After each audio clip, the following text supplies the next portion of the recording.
me, in my 40s, it's been really important to unlearn stupid hip-hop ideology. We're talking about a game where the tickets were the most expensive Knicks playoff tickets in franchise history. The internet is not like a real place.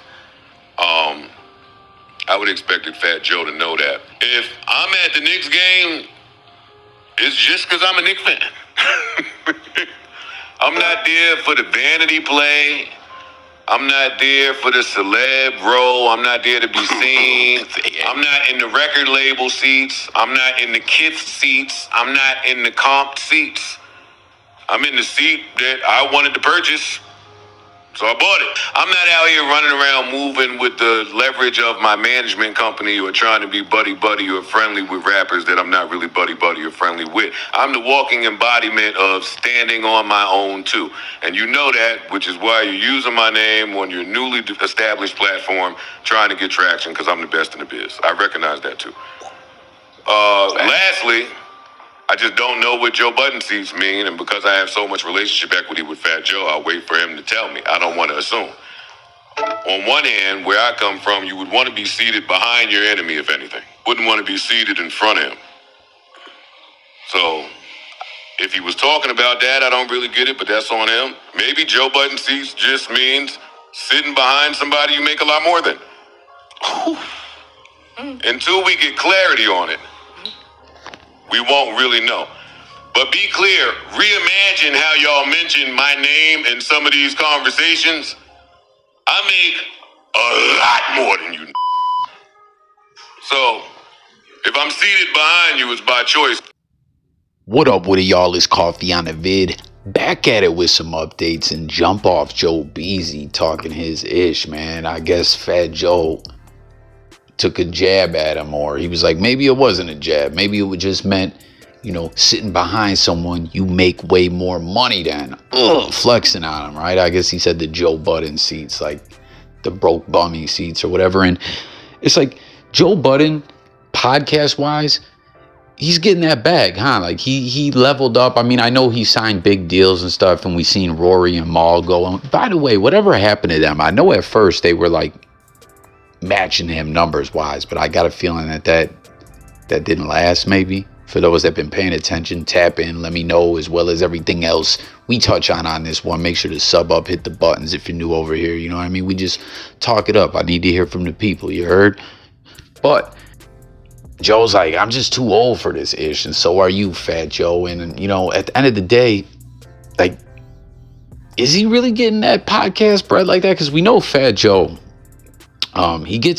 he does all kinds of brand deals and different things like that. Like, he's definitely tapped in and stuff and getting to the bag. But Joe Budden says he'll do big bank, take little bank. I'm paraphrasing though, but I mean, not that I sit here and think about who's getting more bread, but when Joe's saying that, and Joe Budden's saying that, and Fat Joe was kind of dissing him like that, I'm like, man, is Joe, like, I know he gets to the bread off the podcast, and that's got to feel good for Joe too, because he kind of got that out the mud, just starting his own podcast when everyone was doing it, and he just kept it pushing and got deals, flucked deals up, just did it all his own way, more or less. And now I guess that's what he's saying. Fat Joe got his podcast, because he had one before, the Coco Vision one. Remember, he interviewed 6ix9ine on there, and I think that was a Rock Nation deal that got deaded off. Then we see the Instagram lives that he always does, where he'll have Pepsi product placement all over the place and things of that nature, which I wouldn't necessarily call that a podcast, but he's getting some kind of bag for doing that, right? And then I guess now he's got this new podcast, so I don't know, he's telling Joe, Joe Beasy's telling Joey Cracks, man, you're the little homie with the podcast ish. What do y'all think about all that drama? But real quick, before I move on to the other two news topics, I just got to say, though, Fat Joe got exposed for some, like, weird ish recently, right? With his, with some old lyrics and some old allegations or whatever, but that seems to have died down, as well as Joe Budden, that case that he had where he was allegedly sleepwalking, and then the clips came out, he was in his tighty whities looking crazy, pause, And many would say, myself included, like, I don't know if he was really sleepwalking. You know what I mean? But maybe he was and he just looked awake. I don't know. But both of these individuals seemingly have deviant-like allegations that are fading away, I guess. What do you think? What do you know? What do you say? Then, in other news, you see Wack100, man. He's heavy in the blog game these days. Like, he's really transitioned into this blog thing full time. But you see him reporting that, what is it, like 30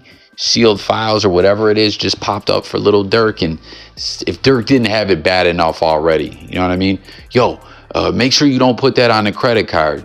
Dude turns around and puts it on the credit card or whatever. Fucking murder for hire and flying in people for a fucking hit and put it on the corporate OTF credit card. Like, that's just bonkers to me. It's like that scene. I think I used it in the blog, and I might have seen someone else referencing it in Goodfellas. You know what I'm saying? When Henry Hill, the character that Ray Liotta portrayed, told that girl when, you know, they were doing the yayo, the bricks of powder with the flight. She was a stewardess flight attendant, and he was calling the connect or whatever and telling her, like, hey, make sure you go to the pay phone to make the call. Don't do it from the house, and make sure you stir the sauce so it don't stick. And after all that, she gets mouthy with him. He says, just shut the fuck up and listen to me, you little hick. Do what I say.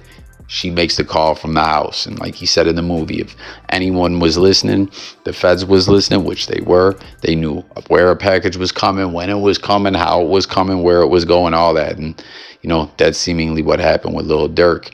And now all these new sealed files, like, it's just crazy, man. And I was just talking with someone the other day, you know, who's not really a rap fan like that, but they keep up on things. Actually, a really big content creator, but he creates content in a different space. You know what I'm saying? And we were talking about this case and just Durk's career, and it was just kind of crazy taking it in all full circle when speaking about it. Like, Durk, from being, you know, just another drill rapper trying to get on out the shy and all that, to becoming one of the top artists in the game and just elevating to where he was at and getting all that money, to being in this situation, seemingly, like, I'm just trying to keep it real. Let me know if y'all agree and your thoughts on the case. Like, may very well never see the light of day as a free man again.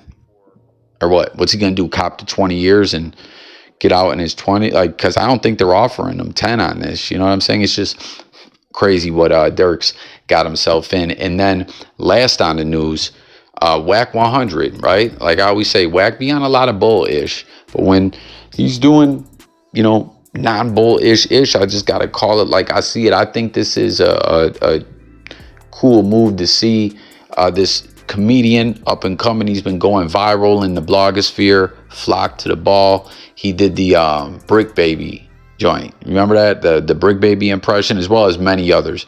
And it was fucking hilarious. And it was so crazy. Wack had his back. There was this other content creator out here. Damn, y'all. Excuse me. Watt's homie Quan trying to punk the young man, telling him he can't make videos like this or that. Like, it was some real hater McHaterson-ish. And it was corny. I can't believe people be doing ish like that, man. You know what I mean? And Wack was like, yo, fuck out of here. And I agree with him and salute him on that. Not that he gives two fucks what I think, but that just, like, you know what I'm saying? The dude trying to punk the young homie who's coming up and is funny and talented and creative and just doing him. And you see Wack saying, like, yo, I'm here when you need me. He's saying he's invested time in a man and all that. And, you know, this is another thing we got to keep it real about Wack. He was trying to tell Crip Mac, yo, get in the comedy game. I got you. I got the right people I can line you up with. You know what I'm saying? This could be big for you. And I think everyone will agree. Crip Mac definitely could have did like, I don't know if it would have just been like a one-man show or just go up there and fluck around and do his 55th Street-ish or whatever. But they could have put something together. Charleston White's going out and doing comedy sets and getting to a bag. And, you know, Crip Mac ended up getting into it with Wack. And I get that. Again, Wack be on a lot of bull-ish, but he would have been smarter to, because you see this comedian dude that he's working with, Wack's tapped in with Nick Cannon and a lot of other individuals, Wildin' Out, which I don't know if that's still around, but he got all kinds of plugs with all kinds of comedy-ish. And, you know, it's like Crip Mac should have listened, because look where he is now. He kept doing things his way, and he's in a Lil Durk situation, just not as bad, man. So that's it for this one. Thanks for watching. It's Coffee. I'm about here. Hit the comments with it all. Subscribe, and I'm going to get with y'all on the next one. Peace.